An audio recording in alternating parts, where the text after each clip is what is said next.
Most men are totally unaware of the creative power of imagination and invariably bow before the dictates of facts and accept life on the basis of the world without. But when you discover this creative power within yourself, you will boldly assert the supremacy of imagination and put all things in subjection to it. When the man speaks of God in man, he is totally unaware that this power called God in man is man's imagination. This is the creative power in man. There is nothing under heaven that is not plastic as potter's clay to the touch of the shaping spirit of imagination. Once a man said to me, "You know, Neville, I love to listen to you talk about imagination. But as I do so, I invariably touch the chair with my fingers and push my feet into the rug just to keep my sense of the reality and the profundity of things." Well, undoubtedly he is still touching the chair with his fingers and pushing his feet into the rug. But now let me tell you another one who didn't touch with her fingers and didn't push that foot of hers onto the board of the streetcar. It's the story of a young girl, just turned 17. It was Christmas Eve, and she is sad of heart. For that year, she had lost her father in an accident, and she's returning home to what seemed to be an empty house. She was untrained to do anything, so got herself a job as a waitress. This night is quite late, Christmas Eve. It's raining. The car is full of laughing boys and girls home for their Christmas vacation. And she couldn't conceal the tears. Luckily for her, as I said, it was raining.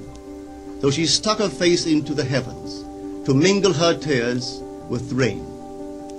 And then, holding the rail of the streetcar, this is what she did. She said, "This is not rain, but this is spray from the ocean. And this is not the salt of tears that I taste, but this is the salt of the sea in the wind. And this is not San Diego. This is a ship. I'm coming into the Bay of Samoa." And there she felt the reality of all that she had imagined. Then came the end of the journey, and all are out.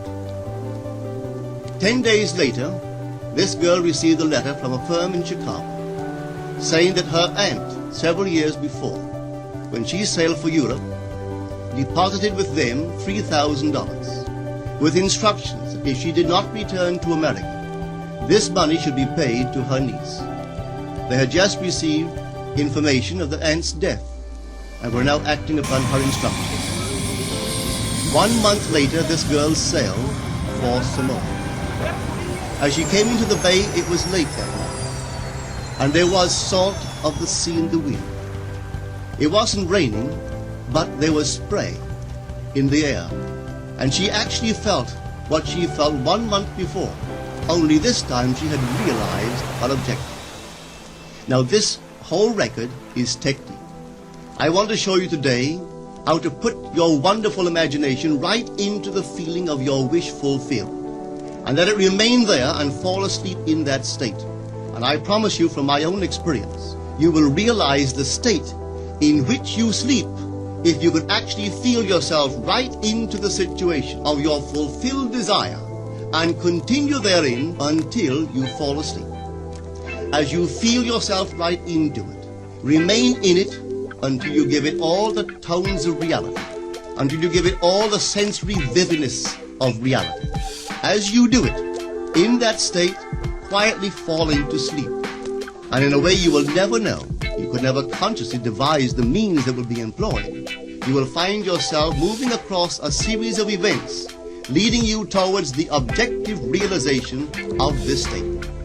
Now here is a practical technique. The first thing you do, you must know exactly what you want in this world. When you know exactly what you want, make as lifelike a representation as possible of what you would see and what you would touch and what you would do, and physically moving in such a state. For example, suppose I wanted a home, but I had no money, but I still know what I want. I, without taking anything into consideration, I would make as lifelike a representation of the home that I would like, with all the things in it that I would want. And then, this night, as I would go to bed, I would, in a state, a drowsy, sleepy state, the state that borders upon sleep, I would imagine that I am actually in such a house, that were I to step off the bed, I would step upon the floor of that house. Were I to leave this room, I would enter the room that is adjacent to my imagined room in that house. And while I am touching the furniture and feeling it to be solidly real, and while I am moving from one room to the other in my imaginary house, I would go sound asleep in that state. And I know that in a way I could not consciously devise, I would realize my house. I have seen it work time and time again. If I wanted promotion in my business, I would ask myself what additional responsibilities would be mine were I to be given this great promotion. What would I do? What would I say? What would I see? How would I act? And then in my imagination, I would begin to see and touch and do and act as I would outwardly see and touch and act were I in that position.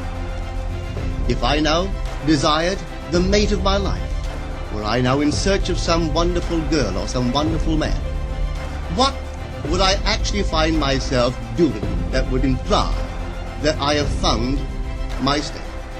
For instance, suppose now I was a lady. One thing I would definitely do, I would wear a wedding ring. I would take my imaginary hands and I would feel the ring that I would imagine to be there. And I would keep on feeling it until it seemed to me to be solidly real. I would give it all the sensory vividness I am capable of giving anything. And while I am feeling my imaginary ring, which implies I am married, I would sleep.